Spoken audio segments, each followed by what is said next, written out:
Ghana's progressive leader, Osajifto Dr. Kwame Nkrumah, was overthrown.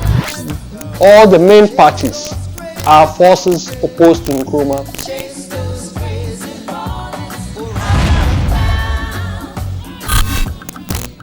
On 24 February 1966, Ghana's progressive leader, Osajifto Dr. Kwame Nkrumah, was overthrown by Ghanaians who collaborated with various intelligence agencies which supported them. The US intelligence has been cited, British intelligence, and Canadian intelligence is also coming up. Some also add Mossad.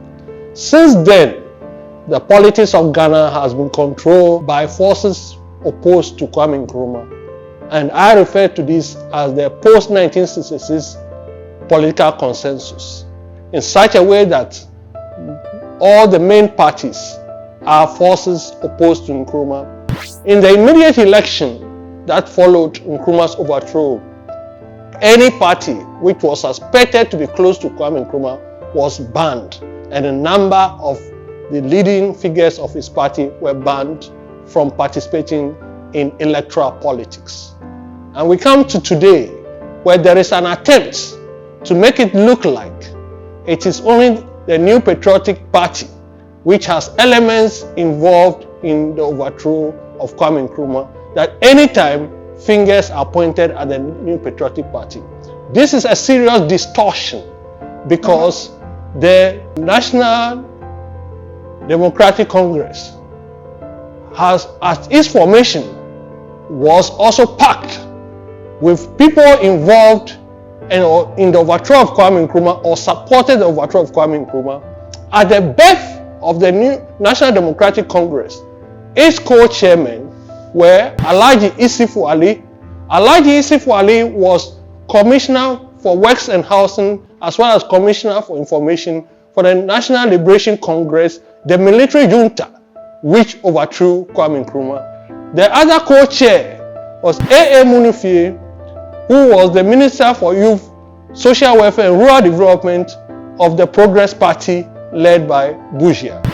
In Parliament, their parliamentary leader was J.H. Owusu-Acheampong. J.H. Owusu-Acheampong was a Dankwa Busia student leader in KNUST, even during the days of Nkrumah, mobilized against Nkrumah, harassed people who've been brought from outside by Nkrumah to lecture in KNUST, and supported the coup which overthrew Nkrumah. His mentor, Mr. Victor Owusu, and even when he wanted to be involved with the PNDC and the NDC, it was Mr.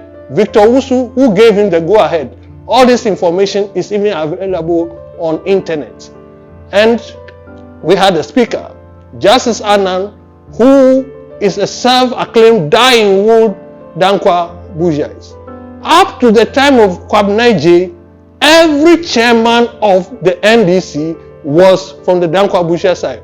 Kwabnaije, as late as 1979, was the Biakoya constituency parliamentary candidate of Victor Owusu's Popular Front Party. So it is actually not true that it is only the NPP, which was made up of people who were in support of Nkrumah's overthrow.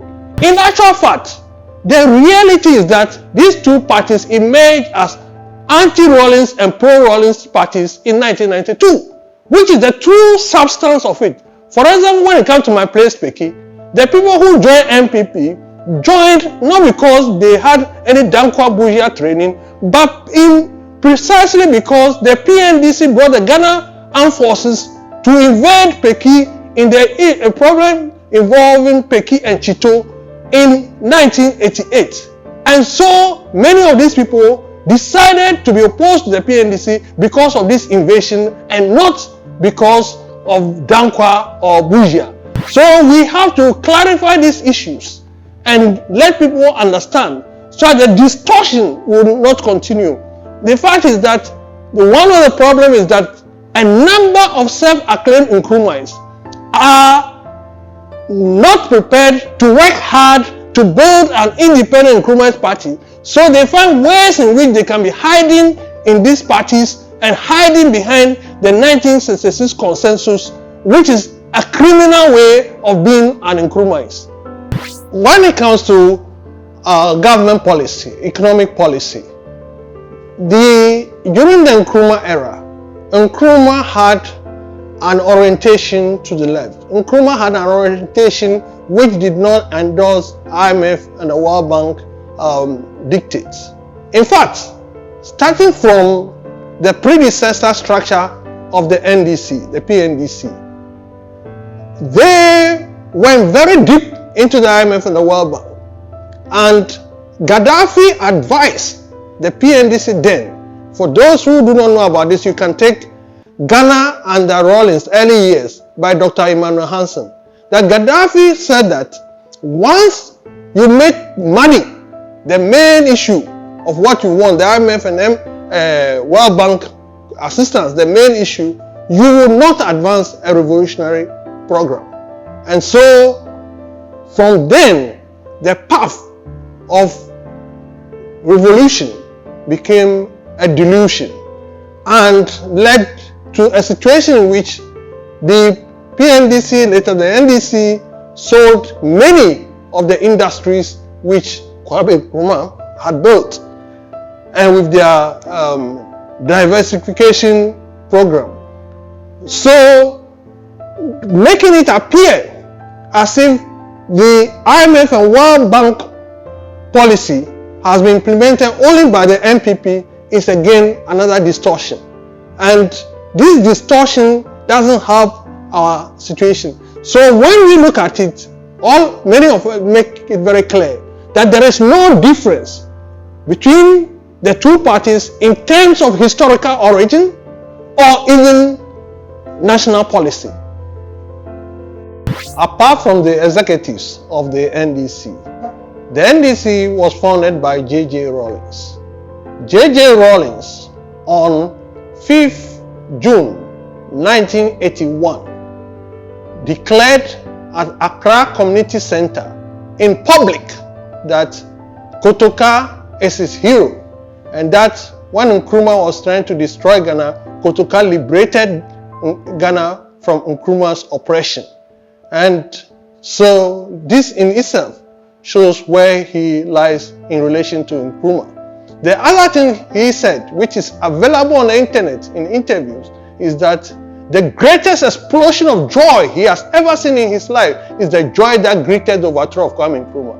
Again, he said when he was a student, he observed the corruption of the CPP, and it's because of that corruption of Nkrumah's CPP that he decided that one day he would join the Ghana Armed Forces. And this is the man who founded the NDC. So, in this context, how do you put it separate from any other group which is considered anti-Nkrumahist? It has often been assumed that anybody involved in politics does so because of corrupt interests. The fact is that politics is a reflection of society, just like the clergy and all other parts are a reflection of society. And the negative things which happen in politics happen in every aspect of our life. The other thing is that positive things do happen in politics as well. And most of the time, people don't touch on that. I personally abandoned a scholarship to travel abroad and decided to serve this country by going to work at the grassroots, only to be actually persecuted because of my commitment to the cause of ordinary people. I'm happy Brigadier D.L.K. Kluche is still alive. The one who actually told my parents that it is because of my naivety that's why they were persecuting me.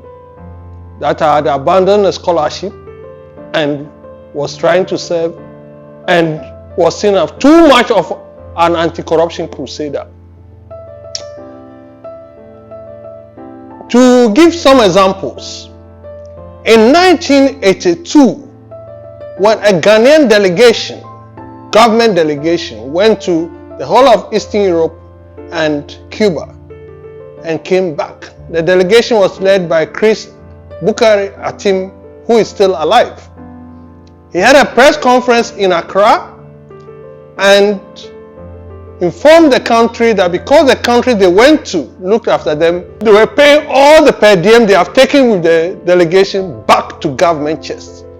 Another delegation went to Korea, led by Ato Austin, came back, held a press conference, 50% of per diem back to government chests.